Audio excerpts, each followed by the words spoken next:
ओम शांति। अव्यक्त मुरली सीरीज़ में आज हम सुनेंगे दिनांक 6 फरवरी 1969 के बाप दादा के मधुर महावाक्य। टाइटल है महिमा सुनना छोड़ो, महान बनो। सभी याद की यात्रा में बैठे हो। पढ़ाई का सार तो समझ में आ गया। उस सार को जीवन में ला करके दुनिया को वह राज सुनाना है। रचयिता और रचना की नॉलेज को तो समझ गए हो। सुना तो बहुत है, लेकिन अब जो सुना है वह स्वरूप बन के सभी को दिखाना है। कैसे दिखाएंगे? आपकी हर चलन से बाप और दादा के चरित्र नजर आवे। आपकी आंखों में उस ही बाप को देखें। आपकी वाणी से उन्हीं की नॉलेज को सुने। हर चलन में हर चरित्र समाया हुआ होना चाहिए। सिर्फ बाप के चरित्र नहीं, लेकिन बाप के चरित्र देख बच्चे भी चरित्रवान बन जाएं। आपके चित्र में उसी अलौकिक चित्र को देखें। आपके व्यक्त रूप में अव्यक्त मूर्त नजर आवे। ऐसा पुरुषार्थ करके जो बाप दादा ने मेहनत की है उसका फल स्वरूप दिखाना है। जैसे अज्ञान काल में भी कोई कोई बच्चों में जैसे कि बाप ही नजर आता है। उनके बोल चाल से अनुभव होता है जैसे कि बाप है। इसी रीति से जो अनन्य बच्चे हैं, उन एक एक बच्चे द्वारा बाप के गुण प्रत्यक्ष होने चाहिए और होंगे। कैसे होंगे? उसका मुख्य प्रयत्न क्या है? मुख्य बात यही है जो साकार रूप से भी सुनाई है कि याद की यात्रा अव्यक्त स्थिति में स्थित होकर हर कर्म करना है। अब तो बच्चों को बहुत सामना करना है, लेकिन समर्थ साथ है, इसलिए कोई मुश्किल नहीं है। सिर्फ एक बात सभी को ध्यान में रखनी है कि सामना करने के लिए बीच में रुकावट भी आएगी। सामना करने में रुकावट कौन सी आएगी मालूम है? देह अभिमान। देह अभिमान तो एक मूल बात है, लेकिन सामना करने के लिए बीच में कामना विघ्न डालेगी। कौन सी कामना? मेरा नाम हो, मैं ऐसा हूँ, मेरे से राय क्यों नहीं ली, मेरा मूल्य क्यों नहीं रखा। यह अनेक प्रकार की कामनाएं सामना करने में विघ्न रूप में आएंगी। यह याद रखना है, हमको कोई कामना नहीं करनी है, सामना करना है। अगर कोई कामना की तो सामना नहीं कर सकेंगे। और अव्यक्त स्थिति में महान बनने के लिए एक बात जो कहते रहते हैं, वह धारण कर ली तो बहुत जल्दी और सहज अव्यक्त स्थिति में स्थित हो जाएंगे। वह कौन सी बात? हम अभी मेहमान हैं। कौन सी बात? हम अभी मेहमान हैं, क्योंकि आप सभी को भी वाया सूक्ष्म वतन होकर घर चलना है। हम मेहमान हैं, ऐसा समझने से महान स्थिति में स्थित हो जाएंगे। मेहमान के बजाय जरा भी एक शब्द में अंतर कर लिया तो गिरावट भी आ जाएगी। वह कौन सा शब्द? मेहमान समझना है, लेकिन महिमा में नहीं आना है। अगर महिमा में आ गए तो मेहमान नहीं बनेंगे। मेहमान समझेंगे तो महान बनेंगे। है जरा सा अंतर, मेहमान और महिमा, लेकिन जरा सा अंतर भी अवस्था को बहुत नीचे ऊपर कर देता है। तुम सभी को ज्ञान कौन सा देते हो? त्रिमूर्ति का। जैसे त्रिमूर्ति का ज्ञान औरों को देते हो, वैसे अपने पास भी 3 बातों का ज्ञान रखना है। 3 बातें छोड़ो और 3 बातें धारण करो। जब यह 3 बातें छोड़ेंगे तभी स्वरूप में स्थित होंगे।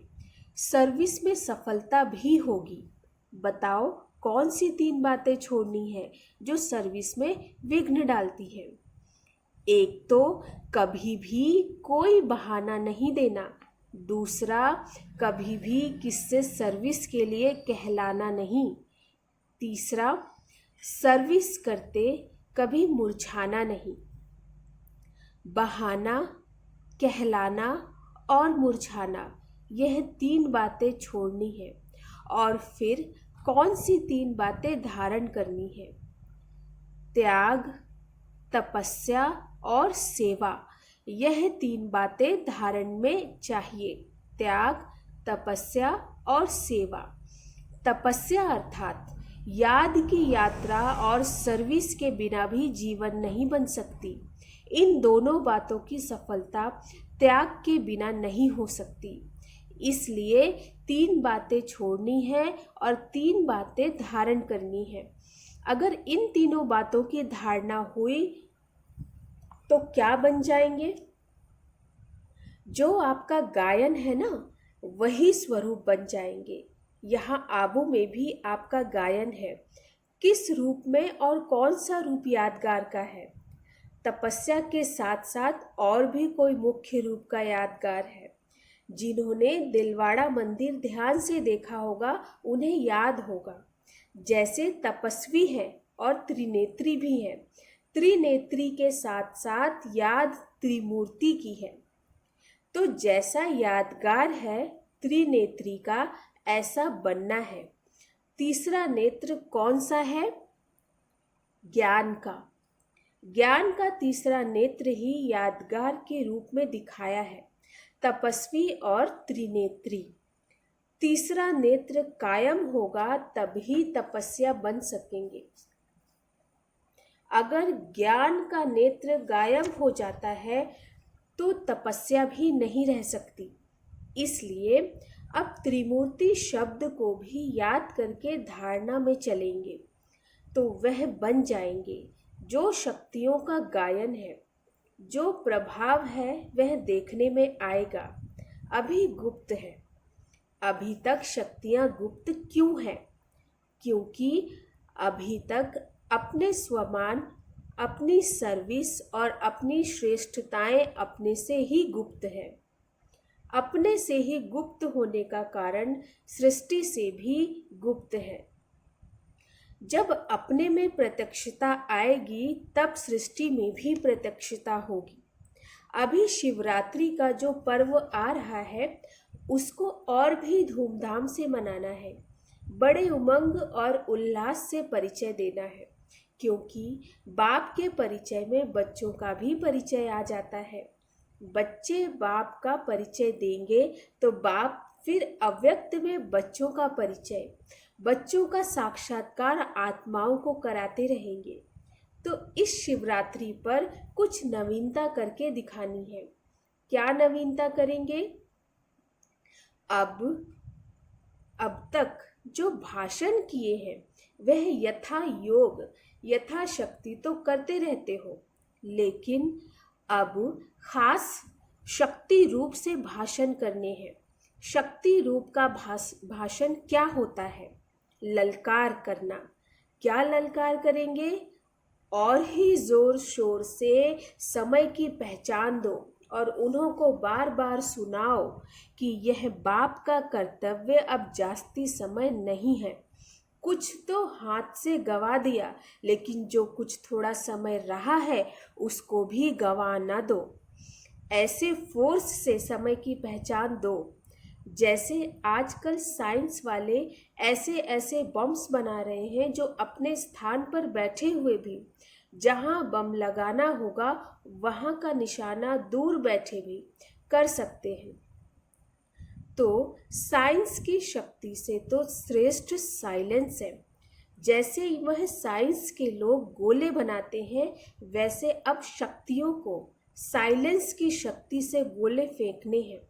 शुरू शुरू में शक्तियों की ललकार ही चलती थी। अभी शुरू जैसी ललकार नहीं है।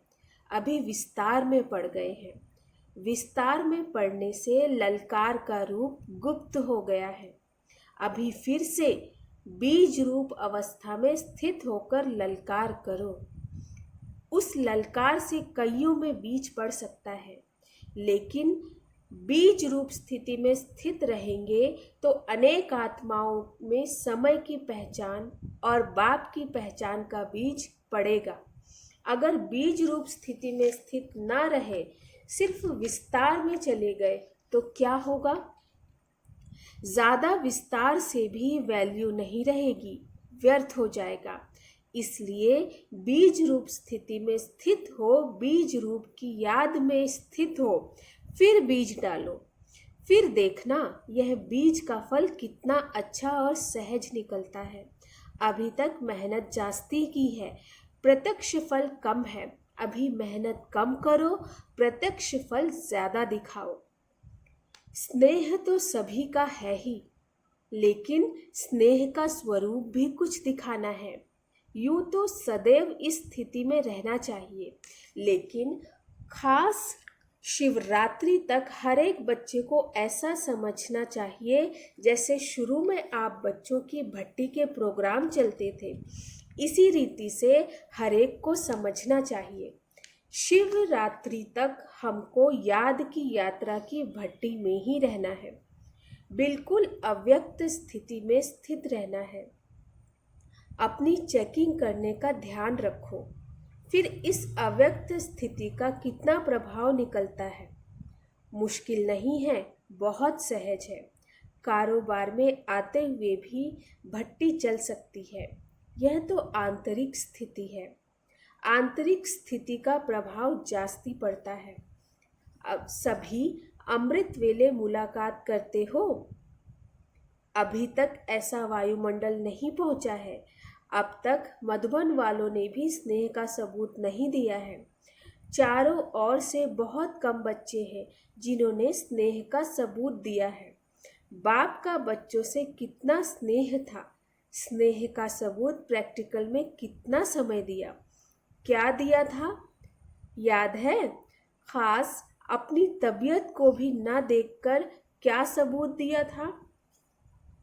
अपनी शारीरिक स्थिति को ना देखते भी कितना समय खास सर्च लाइट देते थे। कितना समय स्नेह का सबूत दिया। आप कहते थे शरीर पर इफेक्ट आता है, लेकिन बाबा ने अपने शरीर को देखा। यह स्नेह का सबूत था। अब बच्चों को भी रिटर्न में स्नेह का सबूत देना है। जो कर्म करके दिखाया वही करना है। अमृत वेले जैसे साकार रूप में करके दिखाया, वैसे ही बच्चों को करना चाहिए। नहीं तो अब तक यही रिजल्ट देखी है। इस बात में अपने दिल को खुश कर लेते हैं, उठे और बैठे, लेकिन वह रुहाब शक्ति स्वरूप की स्मृति नहीं रहती। शक्ति रूप के बदले क्या मिस हो गया है, क्या मिक्स हो गया है? सुस्ती। तो सुस्ती मिक्स होने से मुलाकात करते हैं, लेकिन लाइन क्लियर नहीं होती है। इसलिए मुलाकात से जो अनुभव होना चाहिए वह नहीं कर पाते। मिक्सचर है।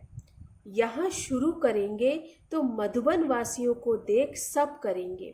मधुबन निवासी जो खास स्नेही हैं, उनको खास सैक्रिफाइस अर्थात बलिदान करना है।